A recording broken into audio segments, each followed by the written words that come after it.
n'okubeebaza okwekuumira nga ku KTV. Nyongera okukubiriza okubeera nga wettanira nnyo Kingdom Media App, nnungi nnyo era ejja kusobolera ddala bulungi okuyambako naddala gwe omutambuze nga otambula totuula mu kifo kimu, kitegeeza nti tosobola kubeera ku TV yo, tosobola kubeerawo nobeera ku radio, oyagala kugoberera ku saavisi ya mulabirizi naye nga munnange osumbuyibwa ku ssimu waawo eyo yennyini gy'olina mu ngalo, kisobokera ddala bw'eba ya smart.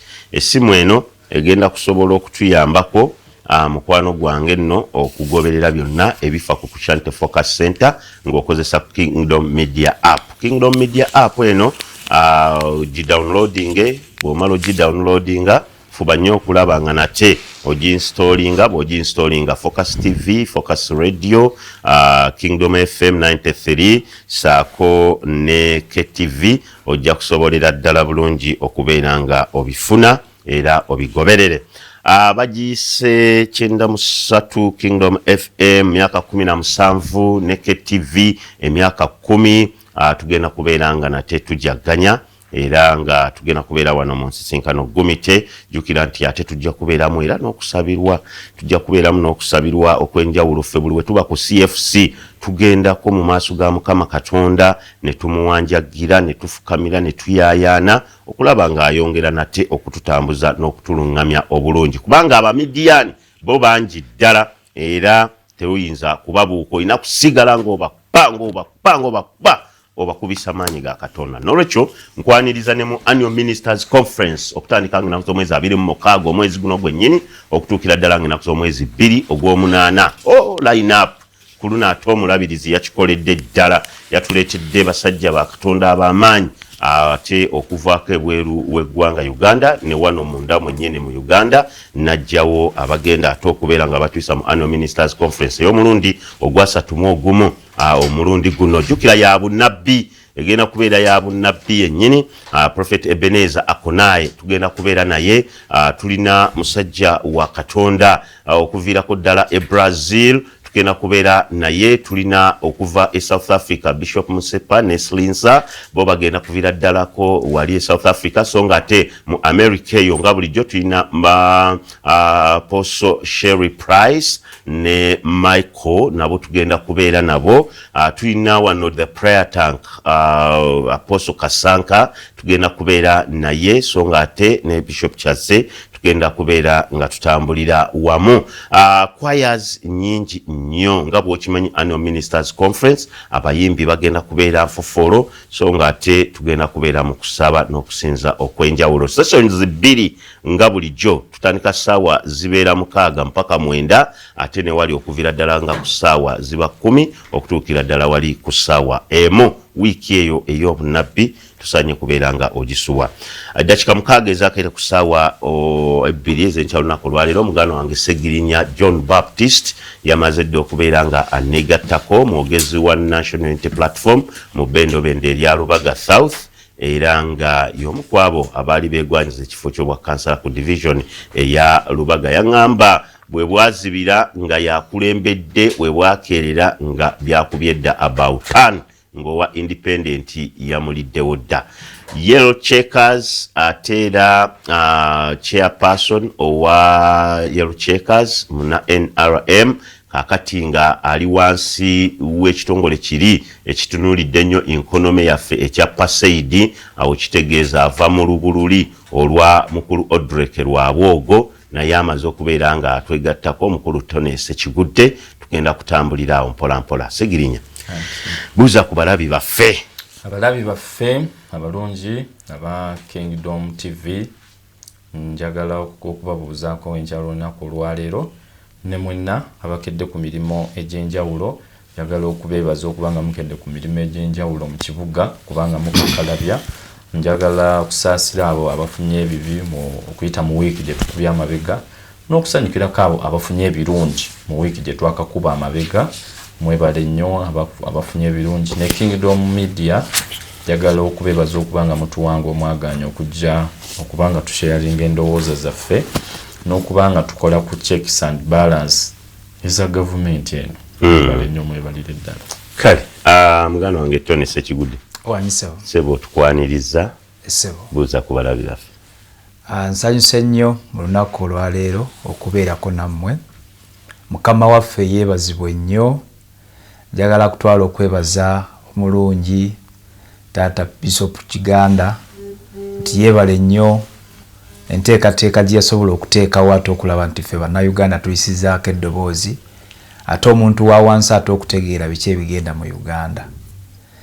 Anjagala kutwala okwebaza mwenna bannayero kyekasa abakunzi olw'omulimu gwe mukola okulaba nti twatandise okusomesa bannayuganda ku lw'enkulaakulana ate n'okulaba nti abantu obutamanya kyekintu ekibasibiddeko obwavu. Kale nno no sleep nga ffe bannayero kyekasa abakonzi twatandise okulaba nti tusomesa bannayuganda ate n'okulaba nga abantu bategeera ki enkola ya gavumenti. Nsanyuse nnyo okubeerako naawe olwaleero. Amina Sebo. Njagala kwebaza Mr. Sebugenyi. Juzi namukulako kasimu mugamba nti kati wa mukwano gwe eri ku parliament kati mukyawuliziganya. Nga nti ate omukwano nga gwaliwo gwa kimemme. So simanyi oba bakomawa oba agenda namuchekingako namulaba osimanyi. Naye njagala kutwala Pastor Kiganda webale nnyo olw'abakozi bano bakozeemu omulimu ogw'amaanyi. Olaba ne Asia yitamanyi ddiini. Mbese Bugenyi yitamanyi ddiini. Naye owulira agamba ndi mukusaba. Nsajja gwe. Tujja kugoba wano. Otukonjedde twali tetumanyi ddiini. Ikyo ekyamazima nze sirabalako asi okugamba nti niri mukusaba. Naye kati ennaku zino bwenkuba soko nindeko ndi mukusaba. Mba mu lunch hour. Mande mbeera mu kutulanjege. Kwe kunyirira kwenda wakuno. Lwokutaano mbeera mu the Great Friday Miracle overnight. Baba Midian. Sebugenyi nawula byakoze ttama naye Katonda akola omulimu. Kale. Segirinya. Tugenda kutambulira okusookera ddala. Twagala kutunuulira kiki ekirina okukolebwa wakati okulaba nga gavumenti baako engeri gyekwatagana ne opposition ne baba nga batuusa obuweereza. Era eggwe livaawa okubeera nga abantu bano buli omu atambula yekka. Era kisoboka ekisanja kino okubaako wetulaba owa opposition n'owa NRM oba n'oyo ali mu gavumenti nga bayimiriddeko abantu ne batakuba nduulu ne kitabawa nnyo surprise. Webale nnyo mukulu Hazo olw'ekibuuzo ekyo ky'obuuzizza. Mu setting ya politics wa Uganda ekibuuzo ky'obuuzizza kiyinza okuba ekizibu. Mpozi nga mu setting wa politics wa Kenya ebyo gye tulaba gye bisoboka. Kubanga twalabanga akalulu kaggwanga wakati mu kusika omuguwa okw'amaanyi wakati wa Raila Odinga omujjukira ne Uhuru engeri gye baasikamu nnyo omuguwa n'oluvannyuma lw'akalulu ne bakola gavumenti eyawamu era ne batambuza eggwanga. Kakati mu democracy ayawukana level of maturity.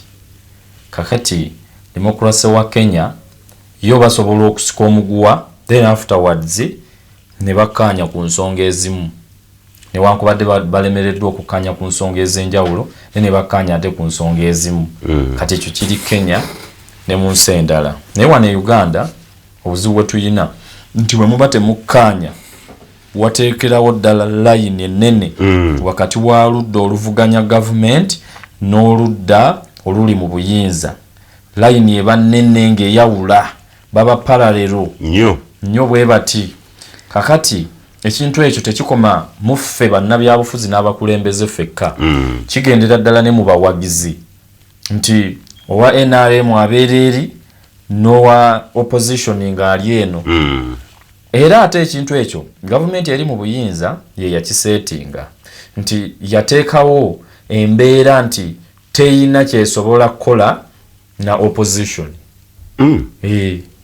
Gyensonga lwaki olaba ne Mao eyagenda n'asalawo n'agamba kakolagane nabo bwe yatuukayo wamuwulira ng'akaayana nti bye bakkaanyaako byonna Mwami Museveni yabivaako. Ndowooza kyeyabalekera kimu kumuwa bwa minisita na kubawa kifo kya ERA. Ebyo byokka bye yasigala ku ndagaano. naye ebirala nti nno Mao aleeta ebirowoozo bye ebiddukanya eggwanga byonna tewali agamba ye okusinziira ku ye nti tewali kikolebwa. Kakati kiri kyobuuzizza nti nno tukoze tutya? Ndowooza tulina platforms nnyingi ezateekebwawo nga zonna zateekebwawo okulaba nti nno ebirowoozo biva ku opposition ne bigenda bali babiteeke mu nkola kubanga be ba implementers. Tulina platform eya parliament nti oludda oluvuganya lutulayo mu parliament ate we wakuŋŋaanyizibwa ebirowoozo ebiteesezebwa amateeka gye bakolebwa. Waliwo iPod bagikola ng'omulamwa gwayo ogwali omukulu kwe kulabanga opposition eyina platform wesobola okuwanyisiganya ebirowoozo byayo ne gavumenti eri mu buyinza ne basobola okubanga baddukanya eggwanga awamu. Nze nga bwe babaayo mpulira ebirowoozo bawanyisiganya bya kugabana ssente. Waliyo ebirowoozo ebirala nali manyi bagitondawo nakulyamuko ku ssente kwanza eva mpulira iPod ssente erina omulamu omulala. iPod initially ekyali kyagiteekesebwawo tekyali kyakugabana ssente na kunywamu kacaayi na mukulu Museveni.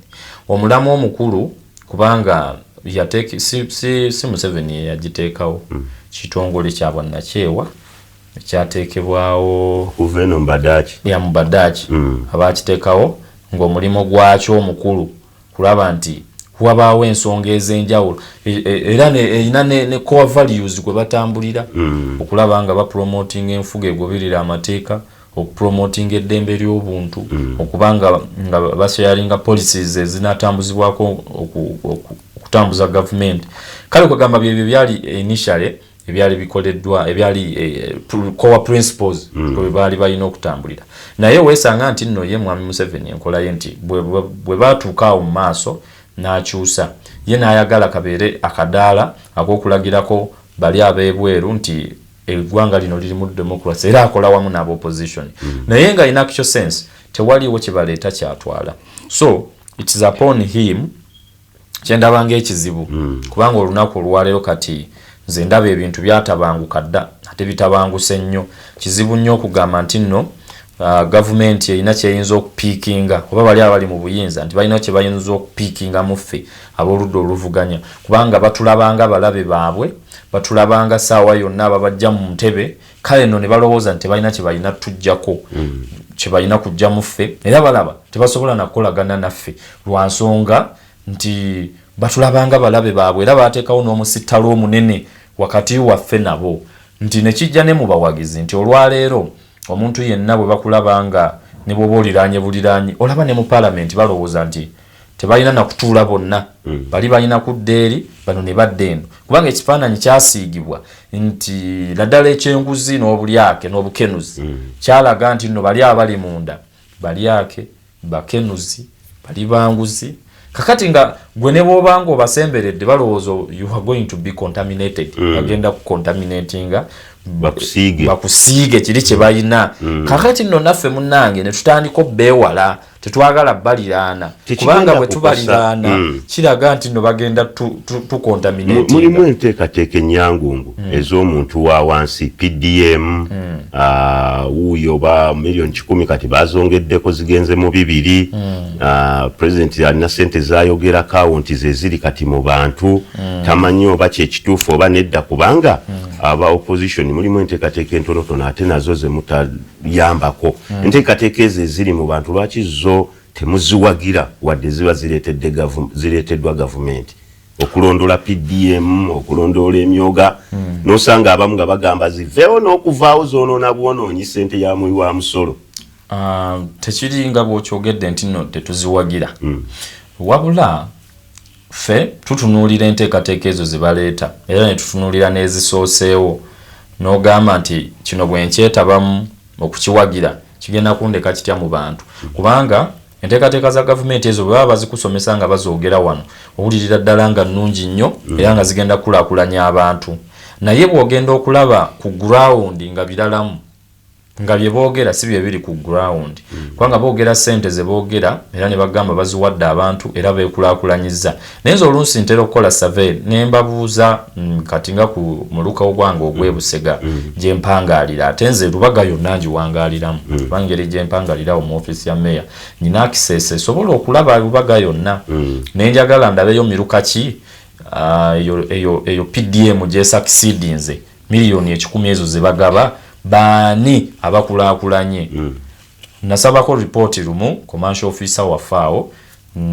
ne mugamba ni njagala kumpaako ku gundi ku report ndabe abantu bano engeri gye bakulaakulanyemu nampa nga ndaba miliyoni 3 miliyoni 4 eziyingidde abantu ninewunya nnyo ne ngamba banani bulijjo n'omuluka gwange gwali bagwinje kitinzeemu miliyoni eziwera bwe zityo obungi naye nga bwe ngenda ate ku ground okunoonya nti zino 10 kuba miliyoni 10 nnyingi ne nnoonya ndabe ba beneficiaries n'abalala nga bakyusizza obulamu bwabwe okuva kubanga bamufuna mpola okubanga beeyongerako cut list n'osanga nga tewali lwaki katono nnyo nti bwe bakubalira miliyoni 10 owulira nnyingi naye omuluka gulimu abantu abawera 200 bodira miliyoni 10 n'ozigabiza mu bantu 200 ojja kwesanga nga buli omu alina 200 kyovulaba tezikola impact wabula kye baali balina okukola ate ne weesanga n'akalala katono nnyo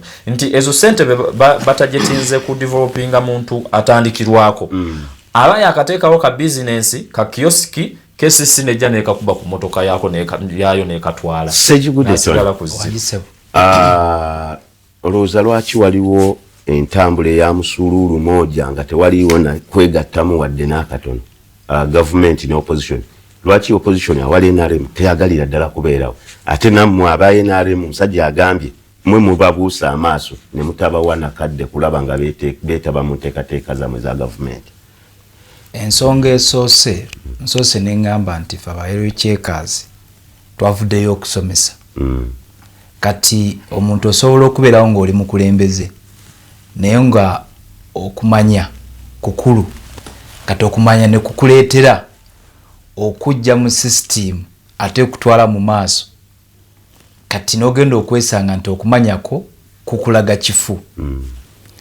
Njagala kuwa kyakulabirako juzi twali balonda speaker ne deputy walaba obululu deputy byafuna bwavaawa kitegeeza nti nga bo essaawa zino omuntu gavumenti ebawa ssente owa NRM zemusasula nowa mu kibiina ekirala kyekolaki zemuwa kitegeeza bonna bafuna omusaala ogukolaki ogufaanagana kati mu butamanya n'omuntu okuba nti mulwadde bw'oleetawo wakati nti gavumenti tetwagala ndaba nti bulwadde ate ndaba nti ate bo be basobola okusuula eggwanga olw'ensonga nti tewali babaawula nti kino byana ono siki kitegeeza nti bakadde baffe bano bwe tuba tubatunuulira mu mbeera zaabwe nga bo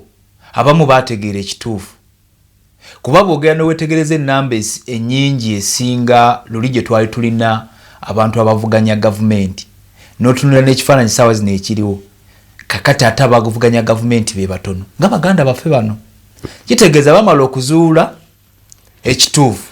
Njagala kuwa kyakulabirako mukyala Nambooze byagala n'agamba nti nfunye omukisa sisobola kuva eno nenjija nti mpaganya speaker nga te speaker ava mu district mwenkola ki mwabeera kitegeeza sobola n'okunkulira n'oluki n'oluguudo kitegeeza nti omukyala yalaba ekituufu nti eyo nkulaakulana era kyensuubira nti Nambooze tumwebaza kubanga yatuwagira yavaayo n'atuwagira kakati omuntu omulala bwavaayo n'agamba nti oba yayogera mwamanyira ate kisoboka omuntu tasobola kuvaayo neyeebaza ekintu ng'ekyo okusinziira abantu betusuubira nga bakaada basiniya ab'ebyobufuzi ye Nambooze kati Nambooze tasobola kuvaayo kwebaza kintu ekyo nga takikakasa mu mutima gwe nti tawagira NRM lwaki tebalabika ku mikolo gyammwe ekimu ku bifaananyi ebisookera ddala okulaga nti tetugenda kukwataganira ddala anti kaakati kyenkugambye mu butamanya kubanga lawensi neobanga bazze nga waliwo ababaka ba palamenti babayise bonna bafuna lawensi kati kino balimba bawuliisa bano abantu ababalonda batwala mu palamenti nti lawensi bamufuna era kyolaba nti ebifo ebisinga byonna noba mu mikolo ng'egyo tibabeerawo pulezidenti bw'abayita nti oba mpisa ababaka ba palamenti oba abamu tebazze ne lawensi basigala bamukolaki baba bamufunye baba tewaliwo lawensi watula mubaka wa palamenti nga babayise bonna ne batafuna ki alawensi kitegeeza bali mu kulimba balonzi baabwe era kyenkutira nti abalonzi mulakola eki mulabikwe ekirala mu nteekateeka za gavumenti bw'otunulira PDM be basinze omufunamu wano mu disitulikiti y'e Luweero twasanga obukiiko bwonna ng'obusinga nga baateekako bannuupu wano Kawempe tugende wano ng'abasinga bonna bonna bwe baateekako bannuupu be basooka okufuna ekittavu ate bo bwe bamala okufuna nti ekibi kyabwe ate tevaavaayo kwogera nti bannange pulogulamu za gavumenti zino zibayamba era abantu bazifunyemu era tufunyemu ekitu n'ekino n'ekino n'ekino kati ke kakodyo kaabwe ke bagenda wansi ne basiruwaza abantu ba wansi okubalaga nti gavumenti tebajagala ate nga bebasinza ogikola ki okubanga basobola okubanga bagifunamu kale nno nti bwe tutunulira ebintu nga bino malya ga nsimbi abantu mwetegereze nnyo abantu bemulonda kubanga omuntu bwe yawakana emisana nti sitawagira pulezidenti ow'ekitiibwa pulezidenti Museveni nga palamenti eronda basipiika be bayisa omusaala gwabwe olwaleero bw'otunira ssente omusaala sipiika Anita Mongo gwe yaleseewo ssente ze bafuna kaakati lwaki tebaavaayo bo ne bavaayo ne bagamba nti okusinziira sipiika bwagambye nti ssente ziyisibwe batuuke mu miliyoni 3 ne ssente ezigwamu ezo ssente nyingi nnyo za muntu wa wansi tusaleko tudde mu miliyoni 15 tuwaliwo omuntu yakolaki yakyogerako katutandikiraawo bwana Ssekigudde bwe tukomawo wogenda okutandikira tukoze tutya okulaba nga omuntu waffe wansi afuna service mukulu Tebandeke yalinnya ku kitrakita ne madamu Nabbanja nga batongoza oluguudo lw'Ebbaale katono bamu akalulu naye nga oluguudo lwabwe bonna waliwo bakwano bange bangi abazze batambula nga ye bw'amaliriza n'abaako engeri gy'anyumyamu kono wa Nuupu oba n'owenaremu n'anyumyako n'ono munnange n'ebifaananyi bwe bisaasaana kaba kagenda kubajjuutikwa tunaasobola okutambuza eggwanga nga ebiwayi byeyawuddewo ebityo tovaawo naawe omuwuliriza ojja kuteesaako mu maaso awo olunaku olwaleero nyongera okujjukiza lunaku lwa Mukutula Njegere ssaawa emu okutuukira ddala ku makya nga tuli mu kusabako wano ku Kushante Focus Center mu kusaba okuyita mu kiro it's gonna be an overnight so jangu tubeereko ffenna waneeno so nga ate lunch hour omulabirizi Dr. David ayongera okukwaniriza wano ku Kushante Focus Center ssaawa 6 okutuukira ddala ku ssaawa 8 kusaba kwa kuyita mu malya g'ekyemisana ssaawa zibeera 6 okutuuka ku ssaawa 8 olunaku olwaleero jangu tubeereko ffenna waneeno ebintu tebijja kusigala kyekimu naddala olw'ebbalaza nga wiiki etandika munnange giteekere ddala mu maaso ga Mukama Katonda ebintu bitambula bulungi ng'omaliriza bwana Ssekigudde olowooza enkola ey'okubeera nga we mba mukuba campaign mugamba abantu twagala payipu okuva waggulu okutuuka wansi alonda yero mu ngeri eyo si ereetera ab'opposition okubanga tebajjaawo n'ekirala we mukuŋŋaanira wonna bagamba mutimbawo yero ne mu public gundi zezaawamu nga independence twandigambye olunaku luno olwa Heroes Day olw'enkya lunaku lw'abazira olowooza siri ebibalemesa okulabika aziba obanga ovudde wano ng'oyambadde bwoti n'otambula nsobola okutegeera nti oli munnamawulire kizibu ki ekikumanyisa nti oli munnamawulire jaketi yange mba nayo kati nze ow'enaalemu oyagala nteekeko mimyufu oyala teekako yero leero oyina kimyufu Adambuziza ogambye omukolo batimba oyagala batimbe ki timba kala ya Uganda ku independence era bibaawo ate wabeerawo ki mpozi ng'olaba bubi so nti byonna byetoloolera mu butamanya abantu baffe tekirina kyekikujjako tekirina okubanga ajja tinnamyalo yaleeseyo muzeito ova ku maini fulufigana jja n'ababe yero kyeka neereeta abaayo kiri fine. President Museveni ekyamuwanguza bano kye balina okuba okugoberera mobilization era kyolaba nti president omuntu yenna alina mobilization amuwa respect kati ate bo bano ekyabalema bamanyi nti okutwala eggwanga kwa bigambo ate BNRM bo bakozesa bikolwa kati bo bateekawo mbeera ya bukyayi ate bo embeera gye bateekawo ey'obukyayi ate bafuniramu era bagaggawaliramu era kyo ensonga lwaki nkugambye wali nti singa ssente baziyisa bandibadde bagamba nti ezo ssente nnyingi ffe ezaffe muzireke nga bwe twalaba bakuba enduulu ku za mpuuga bandikubye ku nduulu ku z'emmotoka ezayongezeddwayo bajeti yaanitamawo ng'era ye yasigaddeyo waggulu bandibadde batwala ne bagamba nedda sipiika ezo ffe tetugenda zitwala naye bonna bakoze eki basirise kati nti azi ebintu bino byonna byonna sayansi wa byabufuzi ebyobufuzi byajjamu okulimba nti omuntu okimanyi nti asobola okutambuliza emyaka 5 ng'akulimba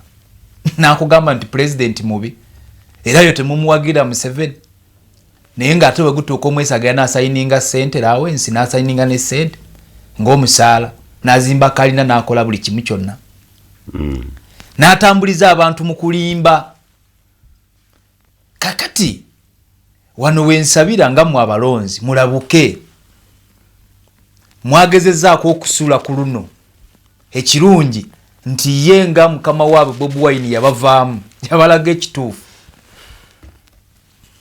kyemulina okukola kiri ekintu kimu mukyawe Nuupu mugiboole ate balina makulu ki bw'oba basobodde okubanga batambuliza ebyobulimba ng'akugamba nti NRM mbi nga ate ogifunamu ssente NRM mbi ng'ofuna amasannyalaze NRM mbi ng'ofuna ssente za PDM ng'oba mubaka wa palamenti kitegeeza bannayuganda balina okuboola Nuupu balina okuboola ebyobufuzi ebyo kyolaba Robert Mao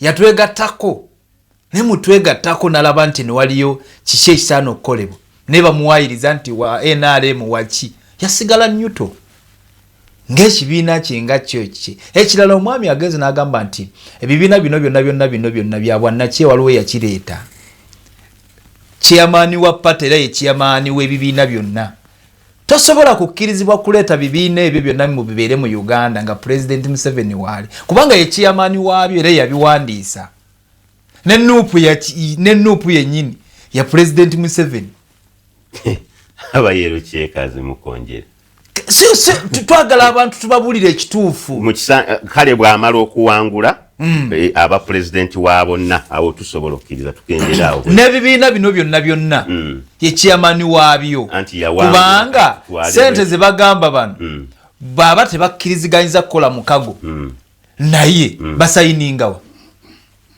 era ssente bazijjawo bamala kusayininga kuteeka chairman w'ebibiina biri ne balyoka bamuwaki ssente kitegeeza ebibiina byani bya President Museveni Nuupu yani ya President Museveni era yensonga nti gundi afande Muwozi bwe yavayo n'agamba nti temukkirizibwa kwambala bukofiira buno kubanga bwaki bwa ggwanga okitegedde naye bwe twagenda okulaba nti tekirina nnyo makulu kubanga ne bwanga babyambadde era tebagenda kutwala bukulembeze nembavaako netubavaako naye temubata twabata endagaano gye twakola ne Bobi Wine abantu be twamugamba abasuuli bye yakola ffe tetulina kye tumubanja era ffe tetulina kye tumwagaza kugwe mwali mutya gwe yabasuulira twali tetulina gwe tutya naye twali twagala kulongoosa okitegedde bagundi Beriasi Lukwago wano babali ba meya bakyaliwo wano. Bayitera mu kusimbagana kwera nga Abe Nakaseke bakyaliyo. Ate mwemwe abasuula Bobby abasuula. Ate ba nkola zaabwe zaaba. Bani be batawa kadi. Bani be batawa kadi. Abatawa kadi ekibiina tekyabalamu. Nedda ssebo. Waliyo abakisinga. Waliwo ekkuuli eryali emabega ng'amaze okutegeera ekituufu. Oti lwaki tavaayo najja na lwaki yateekawo najja n'ato n'agamba nti bannanga abantu bano nga Bobi Wine n'abagamba nti nze abantu bano nsinzidde ku kino n'ekino n'ekino okubanga sebawadde kaadi. Era gaayogerwanga yalina akakiiko ate yayogera gwe walaba avaayo. Akakiiko kaayogera. Obadde ki? Ono tetumuwadde kaadi Bobi Wine ffe nga ffe ab'NRM ffe tumwagala kubanga kye twamutuma yakikola. Ne mumusasulamu okoona ennyumba ye. Okiwuliriza? Mumwagala nnyo. Ebyo byonna bya bufuzi. Ye waalira amanyiiwo. Ekitegedde. Yensonga nti ebintu bino byonna bannayuganda nga mwe abalonda muzibuke abasajja bano babalimba. Nupu mugiboole. Omusajja ebigambo byayogera. Manyi kakati mukulu hazi. Nze nyina ebintu bya sikyaddawo nze kwereega n'abantu.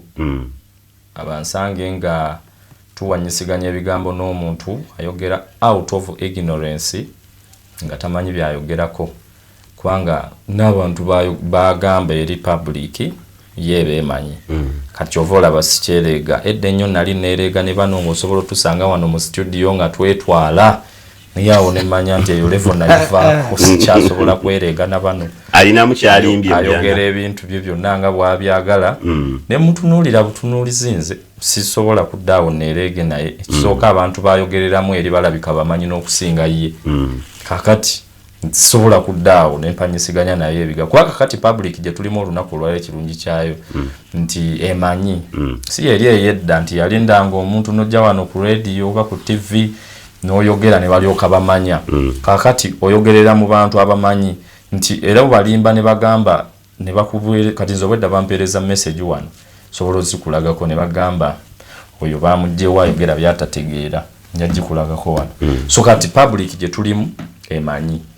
Kakati osobola kuyimirira wano ku mpewo za TV n'ogamba nti Mwami Museveni ye president ye chairman w'ebibiina byonna.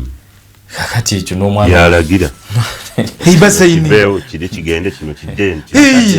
Kakati ate n'okyenyumirizaamu nti alagira out of bumenyi bw'amateeka n'agamba kati kino sikyagala. Kakati kino pugane wenyumiriza mu byakola ebyokumenya amateeka. Mba nkwewuunya. Noga nti Kyagulanyi waffe. Kakati njagala mbategeeze bano abantu era ababeeraawo ne beenyumiriza mu kubanga bawamba ebibiina. Kubanga bo bawamba. Kituufu basobola okuwamba NUP nebanga terina na activity gyekola. Basobola n'okukera ku makya ne bateeka amagye ku kibiina kyaffe ekya NUP ku kitebe nga tetusobola kukyakisesiga. They can. Ne tebasobola kukwata mitima gyaffe kugijjamu bukyayi bwe tulina ku gavumenti eno. Ne bwe bukya ku makya nga sigenze ku kibiina kya NUP ku kitebe kyange tosobola kunzijjamu kuba nti nno ebikyamu ebikolebwa mbiraba era sibyagala. Ne bona ngamba siva waka omuntu ne bw'omuteeka mu kkomera nga bataddeyo ba Waiswa ne ba Edi ne ba Akireewo nga bwe baliyo balowooza baba bakamuddemu obukyayi bwe balina eri gavumenti eno wabula babongerako obuwongezi bukyayo. Kakati nze kyendowooza abantu bano kye balina okukola bwe babanga banaasigala nga baddembe nga bavudde mu buyinza kubanga obuyinza waliwo omuyivu omu yagamba nti absolute power corrupts but corrupts absolutely. Kakati buno obuyinza omanyi buli we bukulya ne bukulya bukuyingira n'obeera nga obuwulira era obawulira olumu babwogeza nga babufiiringa. Naye olunaku babeere nga balowooza nti olunaku lumu lujja kukya nga tebali mu buyinza obwo. Ne bw'okola otyo olunaku lumu lujja kukya kubanga buli ekizaalibwa kifa. Oba n'okutaddeewo nnyo mbeera eyamba abantu ne kiwa bano abasajja enkizo okulaga kati katugeze ng'ebyo nti tegaana misaala misava, tegaana ssente za mmotoka, tegaana gundi ebintu ntuwe bityo ne bibanga biwa omuwaatu abantu bano kubanga boogera nti mulya nabo.